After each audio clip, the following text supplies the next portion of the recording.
Hello दोस्तों, कैसे आप सभी। मैं अरविंद आप सभी साथियों का एक बार फिर स्वागत करता हूं आपकी अपनी क्लास अरविंद सर साइंस में। दोस्तों कैसे आप सभी, उम्मीद करता हूं आप सब लोग बहुत अच्छे होंगे।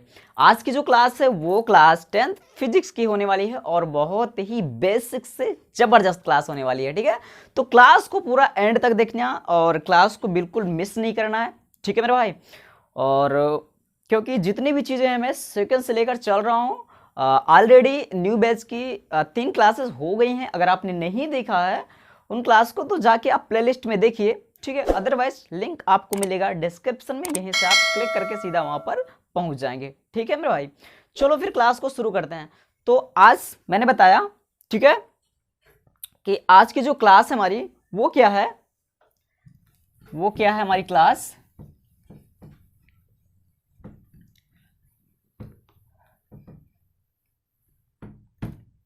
चलो, तो आज की जो क्लास होगी वो क्या होगी, क्लास 10 फिजिक्स। ठीक है मेरे भाई, किसकी होगी, क्लास 10 फिजिक्स की। और फिजिक्स का जो हमारा फर्स्ट चैप्टर है हम लोग उसी के बारे में स्टडी करेंगे। फर्स्ट चैप्टर क्या हमारा, लाइट, रिफ्लेक्शन एंड रिफ्रैक्शन। देखो भाई, अभी क्या है कि आपकी जितना भी डेफिनेशन थियरी वगैरह जितनी भी चीज़ें हैं इसको मैं कंप्लीट करवा दूं और फिर डेरिवेशन वगैरह जो भी हैं उसको बताने के बाद आपके सीधा आएंगे न्यूमेरिकल पर। ठीक है, प्रॉपर तरीके से हम न्यूमेरिकल को समझाएंगे। ठीक है, तो उसकी फिक्र बिल्कुल भी आप लोग मत कीजिए। ठीक है, चलो, तो सबसे पहले आज हम लोग देखेंगे, ठीक है, गोलीय दर्पण के बारे में। गोलीय दर्पण, तो गोलीय दर्पण क्या होता है, स्फेरिकल मिरर। तो मेरे भाई स्फेरिकल मिरर क्या होता है, गोलीय दर्पण क्या होता है, आपको इस जो मतलब कहने का मतलब मिरर से रिलेटेड जितने भी छोटे छोटे वर्ड हैं उनके बारे में आप लोग को पता होना चाहिए। ठीक है, क्योंकि यही चीज़ें होती हैं जब टीचर समझाता है या फिर आप आप कुछ भी सीखते हो तो उस दौरान क्या होता है जब वो वर्ड निकालते हैं तो अगर आपको उनके बारे में जानकारी नहीं होती तो फिर वहाँ आपको होती है बहुत ज़्यादा प्रॉब्लम और फिर चीज़ें हो जाती हैं बाउंस, है ना। तो ये चीज़ें हमें समझना है, जितनी भी छोटी छोटी मैंने बोला ना बेसिक टू एडवांस हम लेके चलेंगे चीज़ों को। ठीक है, तो बिल्कुल घबराना नहीं है। ठीक है, चलो फिर अब देखते हैं। कहने का मतलब जो गोलीय दर्पण होता है ये क्या होता है, गोलीय दर्पण एक कांच का खोखला भाग होता है। ठीक है, गोलीय दर्पण क्या होता है, गोलीय दर्पण कांच के खोखले गोले का एक कटा हुआ क्या होता है, भाग होता है, जिसके एक साइड में हम लोग क्या कर देते हैं, पॉलिश कर देते हैं। समझ में आ रही बातें। तो एक तल आपका क्या हो जाता है, चिकना हो जाता है, और वो जो चिकना तल होता है वहीं से होता है किसका, लाइट का रिफ्लेक्शन, प्रकाश का परावर्तन होता है। तो एक तरफ आपकी क्या होती है, पॉलिश हुई होती है, और एक तरफ आपकी क्या हुई होती है, मतलब एक तरफ आपका फिर क्या हो जाता है, चमकदार सतह। ठीक है, बिल्कुल ब्राइटनेस हो जाती है आपके सरफेस में। तो मैंने क्या बताया, गोलीय दर्पण कांच के खोखले गोले का एक कटा हुआ भाग होता है। तो सपोज करो भाई ये मैंने लिया, ठीक है, एक खोखला गोला लिया। अब हो सकता है ये स्फेरिकल, ये गोला बहुत ज़्यादा गोल ना बना हो, तो ठीक है आप लोग देख लीजिए इसको, ऐसे मैनेज कर लेना भाई, क्योंकि मुझे बहुत अच्छी आर्ट नहीं आती। तो यहाँ पर देखो अब क्या है, एक मैंने गोला लिया, ठीक है, और कैसा है, खोखला कांच है। कैसा है ये, गोला है, गोलीय दर्पण है। ये क्या है, गोलीय दर्पण है। समझ में आ रही बात है, ये क्या है आपका गोलीय दर्पण है और खोखला है। कैसा है, खोखला है। अब मैं क्या करूं, अब देखो जरा, ये क्या होगा, इसका सेंटर होगा। बातें समझ में आ रही, सेंटर। जैसे आप मैथमेटिक्स पढ़ते हो आप क्या देखते हो, आपका एक वृत्त होता है, तो यहां से यहां तक की डिस्टेंस, मतलब यहाँ पर आपका क्या होता है, केंद्र होता है, फिर यहाँ से यहाँ तक की आपकी डिस्टेंस को क्या कहते हो, त्रिज्या कहते हो। ये सारी चीज़ें आप मैथमेटिक्स में पढ़ते हो, तो वही आपको यहाँ भी समझना है फिलहाल। ठीक है, आपको यहाँ भी वही चीज़ समझना है। तो देखो यहाँ से क्या होगा, अब ये जो हमारा गोलीय दर्पण है तो इसका क्या हो गया, सेंटर हो गया। ठीक है, समझ में आ रही बात है। अब देखो हम क्या करते हैं, इस गोलीय दर्पण को अगर हम कहीं से काट देते हैं, सपोज हम इसको यहां से काट देते हैं, समझ में आ रही बात है, तो हमें एक ये इतना पार्ट मिलेगा। इसको मैं अलग से अगर बना के देखूं तो इसका शेप कुछ ऐसा होगा, ऐसा कुछ होगा, इसका शेप ऐसा ही होगा ना। तो कहने का मतलब मैंने क्या बताया, गोलीय दर्पण का सीधा सा मतलब होता है मेरे भाई, गोलीय दर्पण कांच का खोखला एक कटा हुआ भाग होता है, मतलब खोखले कांच का कटा हुआ भाग होता है जिसके एक तल पर पॉलिश हुई होती है, ठीक है, और एक तल आपका क्या होता है, चिकना होता है, जो परावर्तक तल भी कहलाता है। तो यहां पर हमने देखा कि इस तरीके से अगर ये वाला पार्ट मैंने लिया और इधर भी अगर इसको मैं काट दूं इस तरीके से, तो एक इधर पार्ट हुआ। अब देखो सपोज करो, सपोज अब यहां तुम्हारा जो दर्पण है, गोलीय दर्पण है, ये क्या है, अब देखो यहां पर अगर मैं पॉलिश कर देता हूं, ठीक है, समझना मेरे भाई, समझना मेरे भाई, तो यहां पर देखो मैंने क्या कर दिया, पॉलिश कर दिया। तो मतलब अगर मैंने बाहर पॉलिश किया तो अंदर वाला तल क्या हो गया आपका, चिकना हो गया। तो इसका मतलब ये क्या हुआ आपका, जो दबा, ये क्या हुआ, दबा तल, दबा हुआ तल। तो जो दबा हुआ तल होता है वो क्या कहलाता है, अवतल कहलाता है। वो क्या कहलाता है, अवतल कहलाता है। और ये अगर यहां मैं पॉलिश अंदर कर दूं, अगर यहां पर मैं पॉलिश अंदर कर देता हूं, ठीक है, अगर यहां पर पॉलिश में अंदर कर देता हूं तो क्या हो जाएगा आपका, चिकना और परावर्तक तल कौन होगा, ये बाहर वाला। तो ये कैसा हो गया, उभरा तल। कैसा हो गया भाई, उभरा तल हुआ, ये मीन उभरा हुआ तल। तो उभरा हुआ जो तल होता है वो क्या होता है, उत्तल होता है। वो क्या होता है, उत्तल होता है। इतनी बातें आपको समझ में आई। ये हमारा पूरा क्या है, गोलीय दर्पण। अगर इसको मैं इस तरीके से यहां पर काट देता हूं तो यहां पर अगर मैं बाहर पॉलिश करूंगा तो अंदर वाला तल चिकना हो जाएगा, जिसको हम अवतल दर्पण बोलेंगे। और अगर हमारा क्या है, अंदर पॉलिश हुई, बाहर वाला तल चिकना, तो उसको क्या बोलेंगे, उत्तल बोलेंगे। इतनी बातें आपको समझना है यहाँ पर, ठीक है, बहुत ज्यादा कुछ यहाँ पर आपको नहीं समझना है चीजें, ठीक है। चलो अब आगे चलते हैं। इतनी बातें आई होप आपको समझ में आ गई होंगी, ठीक है। चलो अब देखिए यहां पर समझना जरा बात को। अब यहां पर आपको बातें समझना है कि जो हमारा गोलीय दर्पण होता है वो कितने प्रकार का होता है। तो आप सब ने पढ़ के रखा होगा भाई, आप सब ने पढ़कर रखा होगा उत्तल दर्पण। अभी जस्ट मैंने थोड़ा सा चर्चा भी किया था, उत्तल दर्पण, ठीक है, इसके पार्ट्स होते हैं। उसके बाद क्या होता है, अवतल दर्पण। अवतल दर्पण मतलब इसी में से आपका यह भाग निकलता है, ठीक है। बातें समझ में आई। तो गोलीय दर्पण के प्रकार हो गए। तो टाइप ऑफ स्फेरिकल मिरर, ठीक है, गोलीय दर्पण के प्रकार अगर मैं देखूं तो सीधा समय यहां पर लिख दे रहा हूं, ठीक है। दो प्रकार के होते हैं, उत्तल दर्पण और तल दर्पण। मतलब कॉन्वेक्स मिरर, ठीक है, convex mirror and concave mirror.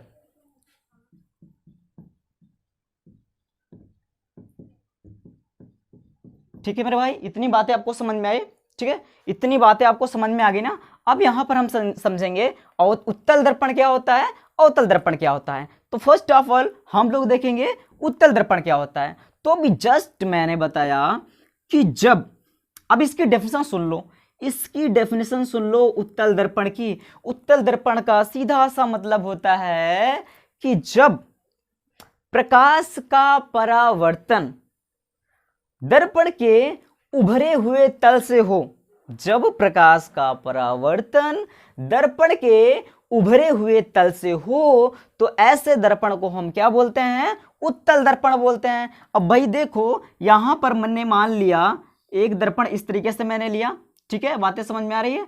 एक दर्पण मैंने यहां पर लिया। अब उभरा हुआ तल तभी परावर्तक होगा जब इसके दबे हुए तल में पॉलिश हुई होगी। तो अगर यहां पर दबे हुए तल में यहां पर क्या हो जाए, पॉलिश हो जाएगी, तो जरा ध्यान से देखना। तो क्या हो गया, दबा हुआ तल में क्या है, दबे हुए तल में पॉलिश है, और उभरा हुआ तल आपका कैसा है, चमकदार है, ठीक है। तो यहां पर क्या है कि अगर इस पर कोई भी रे इंसिडेंट होती है, प्रकाश की कोई भी किरण अगर पड़ती है तो क्या हो जाएगी, ये रिफ्लेक्ट हो जाएगी। तो प्रकाश का परावर्तन दर्पण के किस भाग से हो रहा है, मतलब दबे हुए कि उभरे हुए।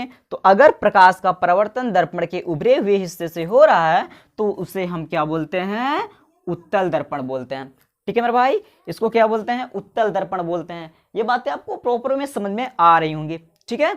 चलो, या फिर इसके डेफिनेशन हम और इस तरीके से भी दे सकते हैं कि जब, बिल्कुल जस्ट आपको उल्टा हुई बातें घुमा देना है, कि जब दर्पण में पॉलिश, जब दर्पण में पॉलिश उसके दबे हुए भाग में हुई होती है तो उसको हम क्या बोलते हैं, उत्तल दर्पण।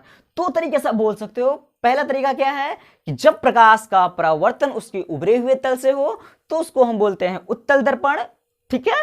उसके बाद सेकंड तरीके से आप ये बोल सकते हो कि जब दर्पण में कलई उसके दबे हुए भाग में होती है, कलई मतलब पॉलिश उसके दबे हुए भाग में होती है तो उसको हम क्या बोलते हैं, उत्तल दर्पण बोलते हैं। अब एक चीज यहां पर समझो, अगर मैं बोलूं आपसे कि भाई ये जो पॉलिश होती है किसकी होती है, तो पॉलिश होती है मरकरी मीन पारा या फिर सिल्वर की, पारा या सिल्वर की क्या होती है, उस पर पॉलिश हुई होती है। और आपका क्या होता है उसमें, जो हम लोग क्या करते हैं, आयरन ऑक्साइड का क्या करते हैं, उसमें हम लेप लगा देते हैं, ठीक है। आयरन ऑक्साइड का क्या कर देते हैं, लेप मतलब उसका पेंट लगा देते हैं, ठीक है। आयरन ऑक्साइड का क्या करते हैं, ठीक है, पेंट लगा देते हैं। आपने देखा होगा जब आप शीशे को क्या करो, तोड़ डालो फोड़ डालो तो एक तरफ क्या होती है, पॉलिश हुई रहती है, तभी तो प्रकाश का परावर्तन होता है। अदरवाइज आपका जो शीशा है, जो दर्पण है, वो क्या हो जाएगा, ट्रांसपेरेंट हो जाएगा, आर पार दिखेगा तो फिर मतलब तो फिर ऐसी कंडीशन फिर पैदा नहीं होगी। समझ में मेरी बात है। चलो नेक्स्ट, अब आगे हम देखें, अब आगे हम देखते हैं अवतल दर्पण की। तो अवतल दर्पण में आप क्या बोलोगे, आप यही बोलोगे ना कि जब प्रकाश का परावर्तन दर्पण के दबे हुए तल से हो तो ऐसे दर्पण को हम क्या बोलते हैं, अवतल दर्पण मीन कॉनकेव मिरर। तो यहां पर मैंने मान लिया एक इस तरीके से दर्पण लिया और इसके बाहरी हिस्से में क्या कर दिया भाई, मैंने पॉलिश कर दिया, कलई कर दिया। तो बाहरी हिस्से में अगर मैंने पॉलिश कर दिया तो जाहिर सी बात है अगर कोई लाइट इस पर इंसिडेंट होगी तो रिफ्लेक्ट किधर से होगी, क्योंकि चिकना तल तो यही है। तो आपका क्या हो जाएगा, इस तरीके से यहां पर क्या हो जाएगी, लाइट पड़ने के बाद इस तरीके से रिफ्लेक्ट हो जाएगी। तो आप यही बोलोगे कि जब प्रकाश का परावर्तन उसके दबे हुए तल से होता है तो ऐसे दर्पण को हम क्या बोलते हैं, अवतल दर्पण। आई थिंक आपको बातें समझ में आ रही होंगी, ठीक है। अगर बातें समझ में आ रही है तो थम्स अप करके लाइक जरूर करना, ठीक है। चलो इतनी बातें आई होप आपको समझ में आ गई होंगी। चलो आगे बढ़ते भाई।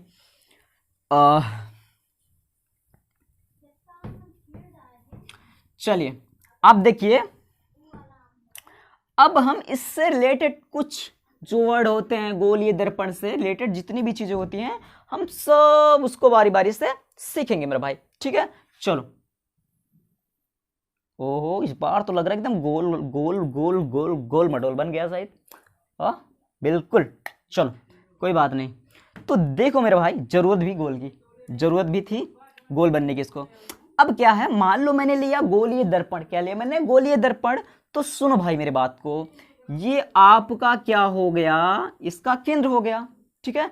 अगर मैं इसको क्या करूं, यहां से काटूंगा, किसको, दर्पण को, गोलीय दर्पण को और मैं काटूंगा तो एक इस तरीके से हमें दर्पण मिल जाएगा। अब डिपेंड करता है कि मैंने पॉलिश किधर किया है, बाहर किया है तो अवतल बन जाएगा, अंदर किया है तो उत्तल बन जाएगा, बात यही तो हुई। अब देखो मेरे भाई, अब ये क्या है, सपोज करो मैंने, मान लो मैंने क्या किया, इसको यहां मैंने पॉलिश जो है बाहर तरफ कर दिया। समझना जरा बात को, पॉलिश मैंने किधर कर दिया, बाहर की तरफ कर दिया। तो अब देखो यहां पर इस तरीके से ये हमें ऐसा पार्ट प्राप्त होगा। इसको मैं क्या करूं, अगर अलग से बना के आपको दिखाऊं तो कुछ ये ऐसा बनेगा ना, चलो ऐसा कुछ बनेगा, ऐसे ही कुछ तो बनेगा ना। तो कहने का मतलब क्या है, अब जरा ध्यान से देखो। अब सबसे पहले हम लोग देखें क्या क्या हम देखने वाले हैं, एक एक चीज हम लोग समझेंगे, ठीक है। हर चीज को हम लोग अच्छे से समझेंगे, देखेंगे हम लोग दर्पण का ध्रुव क्या होता है, वक्रता केंद्र क्या होती है, वक्रता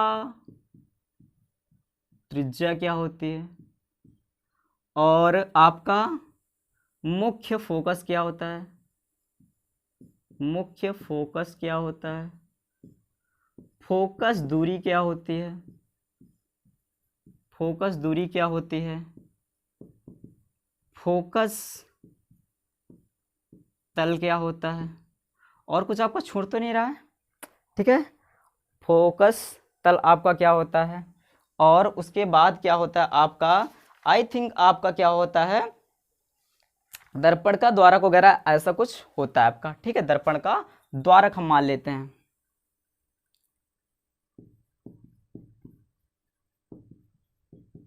ठीक है, तो इतनी चीजें हम लोग समझेंगे। अभी हम लोग क्या करेंगे, इतनी बातें हम लोग अच्छे से समझेंगे। ठीक है मेरे भाई, इतनी बातें हम लोग समझेंगे। चलो अब देखो जरा, बात को अच्छे से समझने का प्रयास करना। तो सबसे पहले हम लोग समझेंगे कि दर्पण का ध्रुव क्या होता है। क्या होता है दर्पण का ध्रुव? तो सुनिएगा मेरी जरा बात को। दर्पण का ध्रुव क्या होता है? तो दर्पण के परावर्तक तल, ठीक है, दर्पण के परावर्तक तल के मध्य बिंदु को, दर्पण के परावर्तक तल के मध्य बिंदु को क्या बोलते हैं? दर्पण का ध्रुव बोलते हैं। तो मान लो अब ये हमारा क्या हो जाएगा, ये हमारा क्या है, दर्पण है। तो कहने का मतलब अगर लाइट इधर से इंसिडेंट होती है या अगर इधर से इंसिडेंट होगी तो जाहिर सी बात है परावर्तक तल हमारा यही होगा। अगर मान लो पॉलिश अंदर हुई होती, तो अंदर हुई होती, सपोज करो मान लो आप इसको क्या मानोगे, मान लो कि पॉलिश अंदर हुई होती, मान लो कि पॉलिश अंदर हुई होती, तो क्या होता, ऐसी कंडीशन में यहाँ पर प्रकाश पड़ता और पड़ने की बात ऐसी तो वापस जाता ना, तो परावर्तक तल यही हो जाता। तो मैंने क्या बताया कि दर्पण के परावर्तक तल के मध्य बिंदु को क्या बोलते हैं, दर्पण का ध्रुव बोलते हैं। तो ये अगर हमारा परावर्तक तल होगा यहाँ से, ठीक है, ये हमारा क्या होगा, पूरा यहाँ से यहाँ तक क्या होगा, परावर्तक तल होगा। तो इसको हम क्या बोलेंगे, इसको, इसके मिडिल पॉइंट को हम क्या बोलेंगे यहाँ पर, दर्पण का ध्रुव, जिसे हम किससे दर्शाते हैं, पी से। तो मैंने इसको यहाँ पर साइड में बनाया है इसलिए ताकि आपको बाहर से भी मैं समझा सकूँ। तो यहाँ पर चलो, यहाँ पर आपको चाहे मैं पॉलिश बाहर करके दिखाऊं या अंदर करके दिखाऊं, बातें समझ में आ रही बात तो वो अच्छे से समझना आप लोग। ठीक है, चलो तो ये क्या हो जाएगा हमारा, ये क्या हो जाएगा, दर्पण का ध्रुव हो जाएगा, जिसे हम पोल बोलते हैं। ठीक है, दर्पण का ध्रुव पोल बोलते हैं।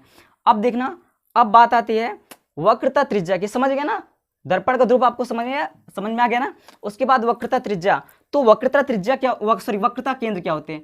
तो वक्रता केंद्र क्या होता है कि दर्पण आपका कांच के जिस खोखले गोले का भाग होता है, दर्पण जिस मतलब कांच के जिस खोखले गोले का भाग होता है उसके केंद्र को वक्रता केंद्र कहते हैं। तो अगर हमने इस पार्ट को यहाँ काट के अलग किया, तो अगर मैं पूछूं इसका वक्रता केंद्र क्या होगा, तो इसका वक्रता केंद्र वही होगा जो इस दर्पण का होगा, क्योंकि इसी से काट के किया गया। भाई आप देखो, जब मैथमेटिक्स पढ़ते हो तो मैं बोलूँ कि इसका केंद्र क्या होगा, तो आप बोलोगे यही होगा, मतलब इसका केंद्र यही होगा। तो इसका केंद्र अगर ये होगा तो ये इसका क्या होगा, वक्रता केंद्र। और वक्रता केंद्र को किससे डिनोट करते हैं, सी से। किससे मेरे भाई, सी से डिनोट करते हैं। इतनी बातें आपको याद रखना है। समझ में आ रही बातें? चलो ये आपका पॉलिश हुआ है, अच्छे से देखना, इसको बात को समझना। ठीक है, फिर उसके बाद आपने दर्पण का ध्रुव देख लिया, वक्रता केंद्र देख लिया। अब बात आती है वक्रता त्रिज्या की। तो यहां पर देखो जरा, इसको भी थोड़ा देख लो, आप इसको भी थोड़ा देख लो।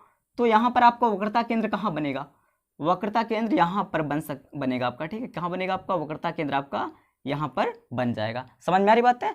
ये दोनों फिगर मैं अलग अलग लेके आपको समझा रहा हूं। ठीक है, जरा समझने का प्रयास करना आप। तो यहां पर देखो, उसके बाद एक आपका पॉइंट छोड़ रहा है जिसे हम क्या बोलते हैं, अभी इसमें आपका आएगा, यहां पर लिख दे रहा हूं मैं, ये आपका मुख्य अक्ष। ठीक है, जिसे हम क्या बोलते हैं, प्रिंसिपल एक्सिस। और ये आपका क्या हो जाएगा, वक्रता त्रिज्या। क्या आप बोलेंगे इसको, वक्रता त्रिज्या। समझ में आई बात है? चलो तो अब यहां पर देखेंगे मुख्य अक्ष। तो मेरे भाई वक्रता केंद्र और ध्रुव को मिलाने वाली रेखा को, फिर से सुनिए, वक्रता केंद्र और ध्रुव को मिलाने वाली रेखा को वो क्या कहते हैं, मुख्य अक्ष कहते हैं। तो इसको यहाँ से यहाँ मिलाने वाली जो रेखा होती है, इसी को हम क्या बोलते हैं, मुख्य अक्ष कहते हैं। और मैं इसकी बात करूं तो यहाँ से यहाँ इसको क्या बोलते हैं, मुख्य अक्ष कहते हैं। क्या बोलेंगे इसको, मुख्य अक्ष, प्रिंसिपल एक्सिस। बातें समझ में आई?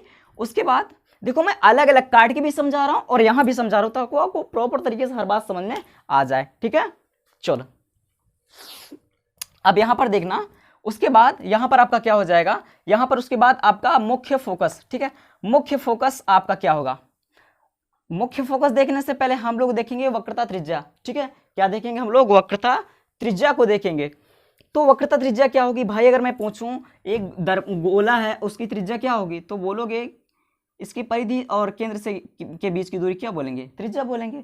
तो वैसे यहां भी हुआ कि आपका जो दर्पण है, कांच के जिस खोखले गोले का भाग होता है उसी के त्रिज्या को वक्रता त्रिज्या कहते हैं। तो मतलब दर्पण के ध्रुव और वक्रता केंद्र के बीच की दूरी को वक्रता त्रिज्या कहते हैं। और वक्रता त्रिज्या को किससे डिनोट करते हैं, आर से डिनोट करते हैं मेरे भाई, किससे डिनोट करते हैं, आर से। तो इस फिगर में दिखाऊं आपको, तो यहां से यहां तक की जो डिस्टेंस होगी वो क्या होगी, आपकी वक्रता त्रिज्या हो जाएगी। बातें समझ में आ रही है। चलो उसके बाद फिर बात करते हैं हम नेक्स्ट पॉइंट हमारा क्या होगा, मुख्य फोकस। क्या होगा, मुख्य फोकस। तो अभी देखिए मुख्य फोकस क्या होता है कि जब प्रकाश की किरणें मुख्य अक्ष के समांतर जाती हुई चलती हुई किस पर, दर्पण पर पड़ती हैं और पड़ने के पश्चात पड़ती हैं और पड़कर जब परावर्तित होती हैं। फिर से सुनिए, जब प्रकाश की किरणें मुख्य अक्ष के समांतर दर्पण से टकराकर वापस होती हैं परावर्तित होती हैं, तो परावर्तित होने के पश्चात जिस बिंदु पर सभी किरणें मिलती है उसे क्या बोलते हैं, मुख्य फोकस। सपोज करो कि ये किरण गई यहां पर पड़ी, ठीक है मेरे भाई, और पड़ने के बाद क्या हुई, इस तरीके से रिटर्न आ गई। देख रहे हैं आप, देख पा रहे हैं आप, ये किरण गई और पड़ी और पढ़ने के बाद इस तरीके से यहां से रिटर्न आ गई। ये किरण गई यहां पर पड़ी और पढ़ने के बाद इस तरीके से यहां पर रिटर्न आ गई। ये किरण गई यहां पर ऐसे पड़ी और पढ़ने के बाद यहां से रिटर्न आ गई। देख पा रहे हैं मेरे भाई। अब क्या हो रहा है कि सारी किरणें जो भी हैं यहां पर मिल रही हैं, सारी किरणें कहां मिल रही हैं, यहां पर मिल रही हैं। तो इसी को हम क्या बोल देंगे मेरे भाई, इसी को हम बोल देंगे मुख्य फोकस। और मुख्य फोकस को डिनोट करते हैं हम लोग एफ से। किससे डिनोट करते हैं, एफ से डिनोट करते हैं। आई होप इतनी बातें आपको समझ में आ ही गई होंगी, ठीक है, इतनी बातें आपको समझ में आ गई होंगी, ठीक है। चलो अब देखो अगला पॉइंट क्या है, फोकस दूरी, जस्ट फोकस दूरी। तो मेरे भाई देखो सिंपल सी बात है, आपको क्या समझना है, आपको यही समझना है कि मुख्य फोकस और दर्पण के ध्रुव के बीच की दूरी को क्या कहते हैं, फोकस दूरी। यहां से यहां तक की डिस्टेंस को हम क्या बोलेंगे, यहां से यहां तक की डिस्टेंस को क्या बोलेंगे, फोकस दूरी। और फोकस दूरी को डिनोट करते हैं स्मॉल एफ से। किससे डिनोट करते हैं, स्मॉल एफ से डिनोट करते हैं किसको, फोकस दूरी को। इतनी बातें आपको समझ में आ गई, तो फोकस दूरी भी आपका क्लियर हो गया होगा। समझ में आ रही बातें हैं। तो मुख्य फोकस और दर्पण के ध्रुव के बीच की दूरी क्या कहते हैं, फोकस दूरी कहते हैं। उसके बाद हम बात करेंगे मेरे भाई फोकस तल की। किसके बारे में हम लोग बात करेंगे, फोकस तल की। तो फोकस तल क्या होता है, फोकस तल क्या होता है जरा ये समझना।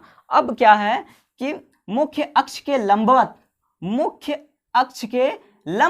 ये हमारा मुख्य अक्ष है, तो मुख्य अक्ष के लंबवत ऐसी कोई किरण होगी या कुछ भी, जो भी चीजें मतलब इस तरीके से होगी, मुख्य अक्ष के लंबवत और मुख्य फोकस के तल से, ठीक है, मुख्य फोकस के तल से मतलब जाने वाली जो एक तरीके से लाइन होती है उसको हम क्या बोलते हैं, उसको हम बोलते हैं फोकस तल बोलते हैं। बातें समझ में आ रही, उसको हम क्या बोलते हैं, फोकस तल बोलते हैं। कि दर्पण के मुख्य अक्ष के अभिलंबवत या मुख्य फोकस से होकर जाने वाले तल को।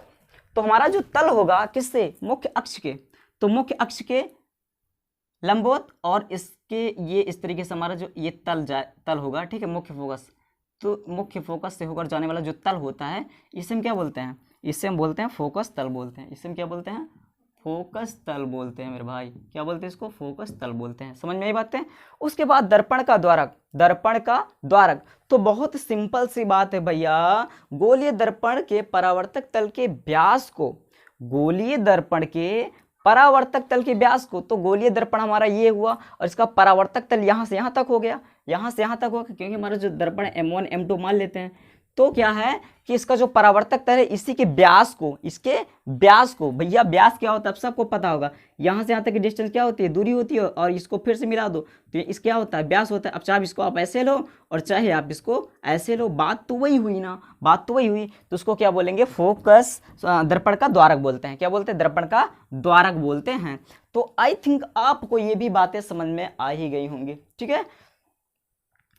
कोई भी प्रॉब्लम हो, कोई भी क्वेश्चन हो, कोई भी चीज़ें आपको समझ में ना आ रही हो तो आप हमें कमेंट जरूर करना मेरे भाई, ठीक है। चलो अब आगे चलते हैं। सब कुछ तो हमने देख लिया, सब कुछ हमने सीख लिया। अब बोलो सर इसमें आपने नहीं बताया, तो देखो सिंपल सी बात है, सेम सब कुछ आपका यही बनने वाला है। अगर मैं इसमें भी आपको बना के दिखाऊं तो ये किरणें आएंगी इस तरीके से, यहाँ पर वापस होंगी, ठीक है, आएंगी और वापस होंगी, ठीक है मेरे भाई, ये आएंगी और वापस होंगी, आएंगी वापस होंगी। तो हमारा क्या हो गया, मुख्य फोकस हो गया, एफ हो गया, और यहाँ से यहाँ तक की दूरी क्या है, स्मॉल एफ से डिनोट करने के, तो फोकस दूरी है आपकी। समझ में आ रही बात है? तो इस तरीके से समझ में आई बात है। चलो अब देखो यहाँ पर मैंने क्या देखा, यहाँ पर मैंने देखा अवतल, क्या देखा, ये अवतल दर्पण का रूप था। अगर मैं इसको बनाऊं कैसा बनाऊं, मैं उत्तल दर्पण के रूप में अगर इसको लूं, कैसे लूं भाई, उत्तल दर्पण के रूप में अगर मैं इसको लूं तो कैसा बनेगा, जरा ध्यान से देखिए। मतलब अगर मैं क्या करूं, इस वाले हिस्से को काटूं, इस वाले हिस्से को काटूं, ठीक है, किसी भी तरीके से आपका मैं डाउट नहीं रहने दूंगा, ठीक है, हर चीजें मैं आपकी क्लियर कराऊंगा, ठीक है मेरे भाई। चलो 1 मिनट, इसको दे दूं मैं 2 बूंद जिंदगी के लिए, पर जिंदगी भर चल जाए तो क्या बढ़िया है ना। इसको देखते हैं, ये ऐसे, ठीक है, तो ये क्या होगा, ऐसे इस तरीके से पॉलिश यहाँ हुई होगी। जब पॉलिश यहाँ हुई होगी तो जाहिर सी बात है, अब आपका देखो ये आपका क्या हो गया, दर्पण का पोल हो गया, दर्पण का ध्रुव हो गया, ठीक है मेरे भाई। अब ये क्या हो गया, इसकी ये क्या होगी, वक्र, ये इसका हो गया वक्रता केंद्र सी हो गया। अब प्रकाश की किरणें मान लो, ठीक है, प्रकाश की किरणें मान लो यहाँ से गई, ऐसे पड़ी, और पढ़ने के बाद क्या होती है, रिफ्लेक्ट होती है, लेकिन कुछ हिस्सा इसका अंदर आंशिक पार्सली पार्ट क्या होता है, अंदर चला जाता है। फिर से क्या होता है, प्रकाश की किरणें यहाँ पड़ी, फिर से क्या होता है, रिफ्लेक्ट हुई, लेकिन खुद कुछ भी हिस्सा अंदर इस तरीके से चला जाता है। और यहाँ से प्रकाश की किरणें पड़ी, और पढ़ने के बाद बेचारी इस तरीके से मूव हुई, वापस हुई, रिटर्न हुई, परावर्तित हुई जिसे आप बोलते हो, तो फिर से क्या होता है, कुछ हिस्सा इस तरीके से अंदर चला जाएगा। सेम कंडीशन यहाँ भी हो जाएगी मेरे भाई, इस तरीके से चला जाएगा। तो यहाँ पर क्या होगा, सारी किरणें क्या हो रही हैं, पार्शली मिल रही हैं यहाँ पर, ठीक है।